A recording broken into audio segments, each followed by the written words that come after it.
ఈరోజు ఎపిసోడ్లో మనం ఓఎస్ఎస్ టీమ్ బ్రాండ్ యొక్క T12D+ సాల్డరింగ్ స్టేషన్ మోడల్ని అన్బాక్స్ చేద్దాం.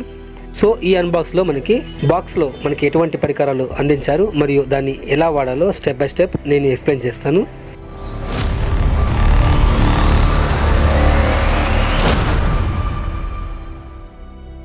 సో ఫ్రెండ్స్, ఇప్పుడు ఓఎస్ఎస్ టీమ్ యొక్క T12D+ మోడల్ సాల్డరింగ్ స్టేషన్ని అన్బాక్స్ చేసేద్దాం.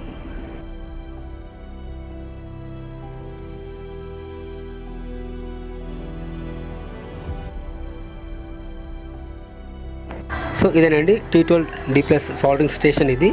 సో ఇక్కడ చూసుకున్నట్టయితే మనకి సాల్డర్ గన్ని కనెక్ట్ చేసుకోవడానికి ఉన్న ఫీమేల్ పోర్ట్ అనమాట. కంట్రోలర్ ఉంటుంది, మనకి హీట్ తగ్గించడానికి ఎగ్గించడానికి. ఇక్కడ ఉన్న ఈ రెడ్ స్విచ్ మనకి power on, power of, power cable connect చేయడానికి ఉన్న ఫీమేల్ పోర్ట్ అనమాట. సో బాక్స్లో మనకి ప్రొవైడ్ చేసినట్టుగా ఇది సాల్డర్ గన్ అనమాట. సో ఇక్కడ మనము సాల్డర్ స్టేషన్కి ఉన్న ఫీమేల్ పోర్ట్కి ఇక్కడ సాల్డర్ గన్కి ఉన్న మేల్ పోర్ట్ని కనెక్ట్ చేసుకోవాలి. సో ఇలా మనము దాన్ని కనెక్ట్ చేసి మరియు దానికి ఉన్న రింగ్ని టైట్ చేసుకోవాల్సి వస్తుంది. ఇది సాల్డరింగ్ గన్కి వాడాల్సిన సాల్డరింగ్ స్టిక్ అనమాట. ఇందులో మనకి 5 to 6 మోడల్స్ వస్తాయి. దీన్ని ఈ విధంగా కనెక్ట్ చేసుకోవాల్సి వస్తుంది. రెడ్ మార్క్ని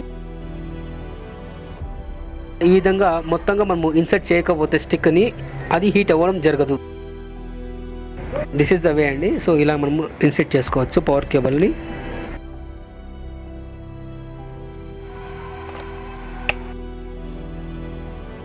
సో ఈ విధంగా సాల్డర్ గన్ యొక్క స్టిక్ టెంపరేచర్ని మనము కంట్రోల్ చేయగలము. ఇది జస్ట్ 5 to 6 సెకండ్స్లోనే మనకి టెంపరేచర్ స్టిక్కి రావడం అయితే జరుగుతుంది.